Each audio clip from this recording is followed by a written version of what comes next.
Welcome to BP Infotech. இந்த வீடியோவில் default accounting allocation set பண்ணுறத பற்றி பார்க்கலாம் வாங்க.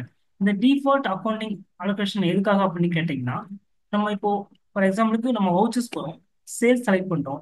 இங்கே நமக்கு பார்த்தீங்கன்னா டிஃபால்ட்டாக என்ன ஆகும்னா, இங்கே டேக்ஸ் லெஜர் ரவுண்ட் ஆஃப் இது பார்த்தீங்கன்னா நமக்கு எடுத்து வராது. இதே நம்ம அந்த டிஃபால்ட் அக்கௌண்டிங் அலோகேஷன் நம்ம செட் பண்ணி வச்சிட்டோம்னா நமக்கு என்ன ஆகும்னா, அந்த டேக்ஸ் லெஜர் ரவுண்ட் ஆஃப்ன்றது நம்ம சேல்ஸ் செலக்ட் பண்ணாலே ஆட்டோமேட்டிக்காக எடுத்து வந்துடும். ஸோ அது எப்படி செட் பண்ணுறதுன்னா, ஃபர்ஸ்ட் ஆல்டர் போயிடலாம். நெக்ஸ்ட் ப்ராஜெக்ட்டுக்கு போயிடலாம். இதுல சேல்ஸ்ன்றது கொடுத்துடலாம். ஃபர்ஸ்ட் சேல்ஸ் கொடுத்துடலாம். சேல்ஸ்ல பாத்தீங்கன்னா கீழே எனபிள் டிஃபால்ட் அக்கௌண்டிங் அலோகேஷன்ஸ் இது பாத்தீங்கன்னா நோட் இருக்கும், இது எஸ் கொடுத்துடலாம். நெக்ஸ்ட் பாத்தீங்கன்னா set alter default accounting entries இது எஸ் கொடுத்துடலாம். என்டர் பண்ணிட்டீங்கன்னா இங்க பாத்தீங்கன்னா லெஜர் நேம் கேட்கும், இங்க நம்ம சேல்ஸ் லெஜர்ன்றது கொடுத்துடலாம். நெக்ஸ்ட் பாத்தீங்கன்னா லெஜர் நேம் பாத்தீங்கன்னா ஃபர்ஸ்ட் அவுட்புட் சிஜிஎஸ்டி கொடுத்துடலாம். சேல்ஸ்ன்றனால இது அவுட்புட் சிஜிஎஸ்டி கொடுத்துடலாம். நெக்ஸ்ட் பாத்தீங்கன்னா அவுட்புட் எஸ்ஜிஎஸ்டி கொடுத்துடலாம். நெக்ஸ்ட் ரவுண்ட் ஆஃப் கொடுத்துடலாம்.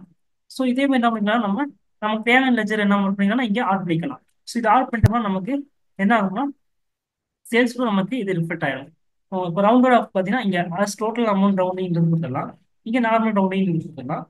ரவுண்டிங் லிமிட் பார்த்தீங்கன்னா ஒன் ருபீன் கொடுத்துடலாம். ஸோ அது என்டர் பண்ணிக்கலாம். என்டர் பண்ணி இது சேவ் பண்ணிடலாம். என்டர் பண்ணி இது சேவ் பண்ணலாம். நமக்கு சேவ் பண்ணிட்டோம்னா இப்போ வவுச்சர்ஸ்குள்ள போயிடலாம். வவுச்சர்ஸ்குள்ள போயிட்டு சேல்ஸ் செலக்ட் பண்ணாலும் நமக்கு ஆட்டோமேட்டிக் என்ன ஆகும்னா, நம்ம செட் பண்ண அவுட்புட் சிஜிஎஸ்டி அவுட்புட் எஸ்ஜிஎஸ்டின்றது நெக்ஸ்ட் பார்த்தீங்கன்னா ரவுண்ட் ஆஃப்ன்றது நீங்க என்ன வரணும்னா டிஃபால்ட்டாகவே எடுத்து வந்துடும். ஸோ நம்ம ஜஸ்ட் என்ட்ரி வச்சு இதான் என்ட்ரி வச்சுட்டோம்னா நமக்கு ஆட்டோமேட்டிக்காக என்ன ஆகும்னா நமக்கு ஜிஎஸ்டி ரவுண்ட் ஆஃப் பார்த்தீங்கன்னா ஆட்டோமேட்டிக்காக கால்குலேட் ஆயிடும். ஸோ இந்த மாதிரி நம்ம என்ன பண்ணிக்கலாம், என்ட்ரிஸ் வச்சுக்கலாம். இதே மாதிரி இதை பர்ச்சேஸ்லேயும் நம்ம என்ன பண்ணிக்கலாம், செட் பண்ணிக்கலாம். ஆல்ட்ரு போயிடலாம். வவுச்சர் டைப் கொடுத்துக்கலாம். பர்ச்சேஸ்ன்றது கொடுத்துடலாம். ஸோ பர்ச்சேஸ்ல கீழே பார்த்தீங்கன்னா எனபிள் டிஃபால்ட் அக்கௌண்டிங் அலோகேஷன்ன்றது நோட் இருக்கும். ஸோ அதை எஸ் கொடுத்துடலாம். Next set alter default accounting என்ட்ரிஸை எஸ் கொடுத்துடலாம். நெக்ஸ்ட் பார்த்தீங்கன்னா லெஜர் நேம் பார்த்தீங்கன்னா பர்ச்சேஸ்ன்றதை கொடுத்துடலாம்.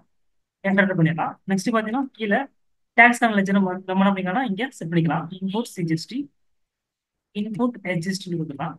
நெக்ஸ்ட் அதே மாதிரி என்ன பண்ணிக்கலாம், ரவுண்ட் ஆஃப்ன்றது கொடுத்துடலாம். இங்கே டைப் ஆஃப் கால்குலேஷன் பார்த்தீங்கன்னா ஆஸ் டோட்டல் அமௌண்ட் ரவுண்டிங் கொடுத்துடலாம். இங்கே பார்த்தீங்கன்னா நார்மல் ரவுண்டிங் கொடுத்துடலாம். ரவுண்டிங் மெத்தட் பார்த்தீங்கன்னா நார்மல் ரவுண்டிங் கொடுத்துடலாம். ரவுண்டிங் லிமிட் பார்த்தீங்கன்னா ஒன் ருபீன் கொடுத்துடலாம். கொடுத்து இது என்டர் பண்ணி தான் சேவ் பண்ணிக்கலாம். ஸோ சேவ் பண்ணிட்டு இப்போ நம்ம வவுச்சர்ஸ் போயிடலாம். வவுச்சர்ஸ் போயிட்டு பர்ச்சேஸ்ன்றதை கொடுத்துடலாம். F9 கொடுத்துடலாம். கொடுத்தோம்னா நமக்கு ஆட்டோமேட்டிக்காக என்ன ஆயிரும்னா இங்கே நம்ம கொடுத்த input CGST SGST round off இதெல்லாம் என்ன ஆயிரும்னா டிஃபால்ட்டாக இங்கே எடுத்து வந்துடும். ஸோ நம்ம பர்ச்சேஸ் சேல்ஸ் செலக்ட் பண்ணாலும் ஆட்டோமேட்டிக்காக என்ன ஆயிரும்னா நம்ம கொடுத்த நம்ம செலக்ட் பண்ண அந்த அவுட்புட் சிஜிஎஸ்டி அவுட்புட் எஸ்ஜிஎஸ்டி பார்த்தீங்கன்னா டிஃபால்ட்டாகவே எடுத்து வந்துடும். ஸோ இந்த மாதிரி நம்ம என்ன பண்ணிக்கலாம், நமக்கு தேவையானது நமக்கு ஆட் பண்ணிக்கலாம்.